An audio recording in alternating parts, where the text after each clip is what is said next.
আমার প্রাণপ্রিয় দিনী বোনেরা, আমার কলিজার টুকরো মা ও বোনেরা, আপনারা সবাই কেমন আছেন? আমি জানি আজকের এই যান্ত্রিক দুনিয়ায় আমরা প্রত্যেকেই কোনো না কোনো যন্ত্রণায় নীল হয়ে আছি। কেউ হয়তো বালিশ ভিজিয়ে কাঁদছেন এই ভেবে যে আল্লাহ আমার কেন সন্তান হচ্ছে না। চারপাশের মানুষের বাঁকা কথা আর কত সহ্য করব। কেউ বা ঋণের বোঝায় পিষ্ট হয়ে আছেন। রাতের পর রাত দুশ্চিন্তায় চোখের পাতা এক করতে পারছেন না। কারো হয়তো নেক ইচ্ছেগুলো বারবার হোঁচট খাচ্ছে। কারো ঘরে অশান্তির আগুন জ্বলছে। মা বোনেরা, আজ আমি আপনাদের সামনে কোনো তাত্ত্বিক কথা বলতে আসিনি। আজ আমি আপনাদের হাতে আসমানের সেই গোপন চাবিকাঠি তুলে দিতে এসেছি, যা ব্যবহার করলে আপনার জীবনের বন্ধ দরজাগুলো একে একে খুলে যেতে শুরু করবে। এটি কোনো জাদুর কাঠি নয়, এটি কোনো মানুষের বানানো টোটকা নয়। এটি স্বয়ং আমাদের পরম দয়ালু রব আল্লাহ সুবহানাহু ওয়া তাআলার দেওয়া এক অলৌকিক প্রতিশ্রুতি। এই মহান আমলটির নাম ইস্তিগফার। আপনারা কি জানেন, কেবল আস্তাগফিরুল্লাহ এই ছোট্ট বাক্যটি আপনার জীবনের মোড় ঘুরিয়ে দিতে পারে? আপনি কি জানেন, আসমানের মেঘ থেকে রহমতের বৃষ্টি নামাতে পারে এই ইস্তিগফার? আপনার শূন্য কোলে সন্তান এনে দিতে পারে এই ইস্তিগফার। রিজিকের অভাব দূর করে আপনার ঘরে বরকতের পাহাড় এনে দিতে পারে এই ইস্তিগফার।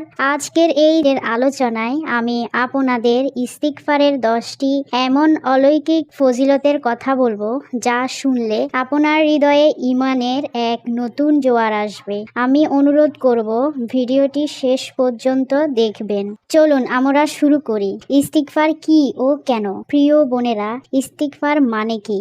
ইস্তিগফার মানে হলো আল্লাহর কাছে নিজের অপরাধ স্বীকার করে ক্ষমা চাওয়া। কিন্তু মনে রাখবেন, ইস্তিগফার কেবল জবান দিয়ে আস্তাগফিরুল্লাহ বলা নয়, বরং এর প্রকৃত অর্থ হলো অনুতপ্ত হৃদয়ে নিজের মালিকের দিকে ফিরে আসা। যেমনটি একজন অবাধ্য সন্তান যখন তার মায়ের কাছে ফিরে এসে বলে, মা আমি ভুল করেছি, আমাকে ক্ষমা করো।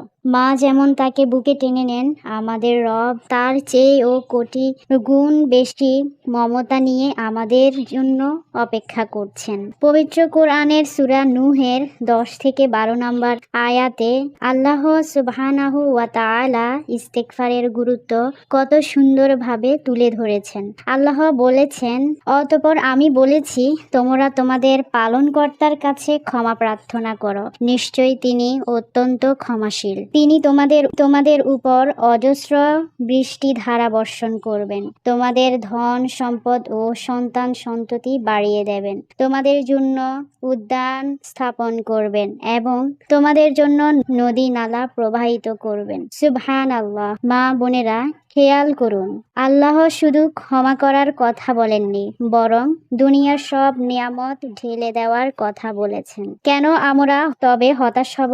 কেন আমরা মানুষের দ্বারে দ্বারে ঘুরব, যখন আমাদের রবের ভান্ডার আমাদের জন্য খোলা রয়েছে? এখন আমি আপনাদের ইস্তিগফারের সেই 10টি অলৌকিক ফজিলতের কথা বিস্তারিতভাবে শোনাবো। প্রতিটি পয়েন্ট আপনারা হৃদয়ে গেঁথে নিন।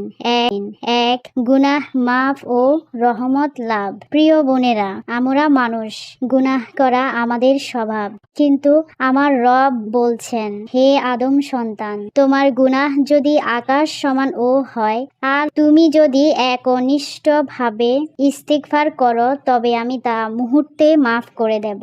ইস্তিগফার হলো গুনাহের কালিমা মোছার শ্রেষ্ঠ সাবান। যখন কোনো বোন তওবা করে, আল্লাহ তার পেছনের সব গুনাহ নেকিতে বদলে দেন। ভাবুন একবার, কতটা দয়ালু আমাদের আল্লাহ।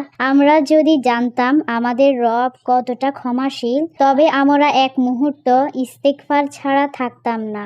2, রিজিক বা উপার্জনে বরকত। অনেক বোন আমাকে মেসেজ করেন যে স্বামী ঠিক মতো আয় করতে পারছেন না, ঘরে অভাব লেগেই আছে। আমি আপনাদের বলছি, ইস্তিগফারকে আঁকড়ে ধরুন। নবীজি সাল্লাল্লাহু আলাইহি ওয়াসাল্লাম বলেছেন, যে ব্যক্তি নিয়মিত ইস্তেগফার করবে আল্লাহ তাকে এমন উৎস থেকে রিজিক দেবেন যা সে কল্পনাও করতে পারবে না। আপনার ঘরের চাল ডাল থেকে শুরু করে আলমারির টাকা সবখানে আল্লাহর অদৃষ্ট বরকত নেমে আসবে। অভাব আপনার দুয়ার দিয়ে পালাবে ইনশাআল্লাহ। 3. সন্তান লাভ ও বংশের বরকত। এটি একটি অত্যন্ত স্পর্শকাতর বিষয়। অনেক মা বোন সন্তান না হওয়ার কারণে মানসিক নির্যাতনে ভোগেন। সূরা নূহের সেই আয়াতটি স্মরণ করুন যেখানে আল্লাহ সরাসরি বলেছেন ইস্তেগফার করলে তিনি সন্তান সন্ততি বাড়িয়ে দেবেন। যদি ডাক্তার আপনাকে জবাব দিয়ে দেয় তবুও আপনি নিরাশ হবেন না। ইস্তেগফার করুন, কারণ যে আল্লাহ জাকারিয়া আলাইহি ওয়াসাল্লামকে বৃদ্ধ বয়সে সন্তান দিয়েছিলেন তিনি আপনাকেও দেবেন। আপনার অশ্রু মাখা আস্তাগফিরুল্লাহ আসমানের ফায়সালা বদলে দিতে পারে। 4. শক্তি ও সামর্থ্য বৃদ্ধি। ইস্তেগফার শুধু আত্মিক শক্তি নয়, শারীরিক শক্তিও বৃদ্ধি করে। সূরা হুদ আলাইহি ওয়াসাল্লাম তার কওমকে বলেছিলেন, তোমরা ইস্তেগফার করো, আল্লাহ তোমাদের শক্তি বৃদ্ধি করে দেবেন। যারা শারীরিক দুর্বলতায় ভুগছেন বা ঘরের কাজ করতে গিয়ে ক্লান্ত হয়ে পড়েন তারা ইস্তেগফারকে ঔষধ হিসেবে গ্রহণ করুন। এটি আপনার স্নায়ুকে শান্ত করবে এবং শরীরে এক অলৌকিক এনার্জি যোগাবে। 5. বিপদ ও আযাব থেকে সুরক্ষা। আল্লাহ তাআলা পবিত্র কোরআনে বলেছেন, আল্লাহ তাদের উপর আযাব দেবেন না যতক্ষণ তারা ইস্তেগফার করবে। অর্থাৎ ইস্তেগফার হলো আল্লাহর আযাব ও দুনিয়াবি মুসিবত থেকে বাঁচার একটি বর্ম। আপনার পরিবারে যদি কোনো বিপদ আসে, হঠাৎ কেউ অসুস্থ বা কোনো দুর্ঘটনা ঘটে, বুঝবেন ইস্তেগফারের ঢালটি হয়তো দুর্বল হয়ে গেছে। বেশি বেশি ইস্তেগফার করে সেই ঢাল শক্তিশালী করুন। 6. দোয়া কবুলের নিশ্চয়তা। দোয়া কবুল হচ্ছে না? তবে শুনুন, ইমাম আহমদ ইবনে হাম্বল রাহমাতুল্লাহ আলাইহি এর সেই বিখ্যাত কাহিনী। তিনি একবার সফরে ছিলেন, একটি রুটি বিক্রেতার দোকানে আশ্রয় নিলেন। দেখলেন রুটি বিক্রেতা প্রতিটি কাজের ফাঁকে ফাঁকে ইস্তেগফার পড়ছেন।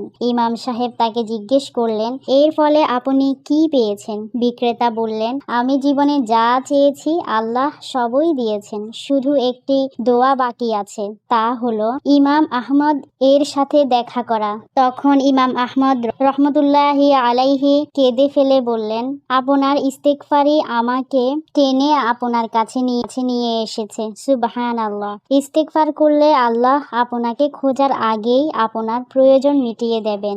দুশ্চিন্তা ও বিষণ্ণতা মুক্তি।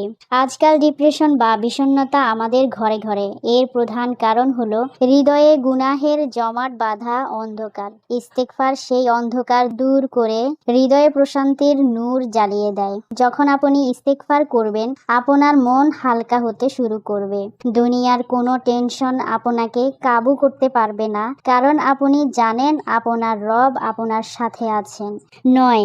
জান্নাতে উচ্চ মাকাম লাভ। নবীজি সাল্লাল্লাহু আলাইহি ওয়াসাল্লাম বলেছেন, ওই ব্যক্তির জন্য সুসংবাদ দাও যার আমলনামায় প্রচুর ইস্তেগফার পাওয়া যাবে। কিয়ামতের দিন যখন আপনার আমলনামা খোলা হবে আর সেখানে শুধু ইস্তেগফার থাকবে, তখন নবীজি সাল্লাল্লাহু আলাইহি ওয়াসাল্লাম আপনার জন্য কতটা খুশি হবেন একবার ভাবুন। আখিরাতে আপনার মর্যাদা হবে আকাশচুম্বী। 10. আসমান থেকে বৃষ্টির ধারা। আগেরকার দিনে খরা হলে মানুষ ইস্তেগফার করত। ইস্তেগফার করলে আসমানের দরজা খুলে যায়। আপনার জীবনের রুক্ষতা দূর করতে রহমতের বৃষ্টির মতো আল্লাহর অনুগ্রহ পেতে ইস্তেগফারের কোনো বিকল্প নেই। যখন ওই মনটা শুকনো মরুভূমি হয়ে যাবে, ইস্তেগফারের ঝর্ণায় নিজেকে ভিজিয়ে নিন।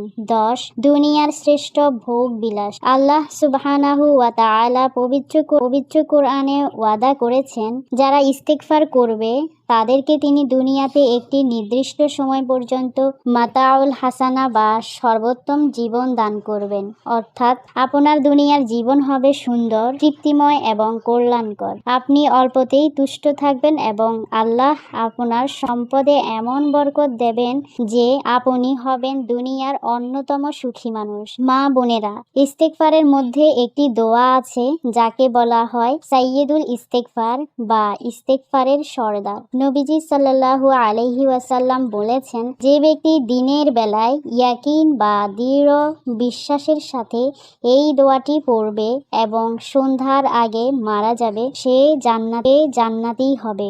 আবার যে রাতে পড়বে এবং সকালের আগে মারা যাবে, সেও জান্নাতি হবে। দোয়াটি হলো, আল্লাহুম্মা আনতা রাব্বি লা ইলাহা ইল্লা আনতা খালাকতানি ওয়া আনা আবদুকা ওয়া আনা আলা আহদিকা ওয়া ওয়া'দিকা মাস্তাতা'তু আউযু বিকা মিন শাররি মা সানা'তু আবুউ লাকা বিনি'মাতিকা আলাইয়া ওয়া আবুউ বিযামবি ফাগফিরলি ফাইন্নাহু লা ইয়াগফিরুয যুনুবা ইল্লা আনতা। অর্থ, হে আল্লাহ, আপনি আমার রব, আপনি ছাড়া আর কোনো ইলাহ নেই। আপনি আমাকে সৃষ্টি করেছেন এবং আমি আপনার বান্দা। আমি আপনার সাথে আমার করা অঙ্গীকার ও প্রতিশ্রুতির উপর সাধ্যমতো অটল আছি। আমি আমার কৃতকর্মের অনিষ্ট থেকে আপনার কাছে আশ্রয় চাই। আমার উপর আপনার যে নেয়ামত আছে তা আমি স্বীকার করছি এবং আমার গুনাহও আমি স্বীকার করছি। অতএব আপনি আমাকে ক্ষমা করুন, কারণ আপনি ছাড়া ক্ষমা করার আর কেউ নেই।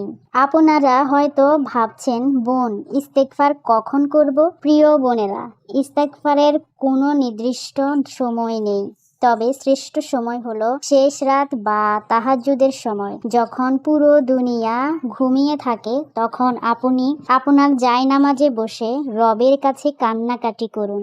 এছাড়া রান্নার সময়, ঘর মোছার সময়, বাচ্চাদের দেখাশোনার সময় আপনার জবান যেন সর্বদাই আস্তাগফিরুল্লাহ জিকিরে সচল থাকে।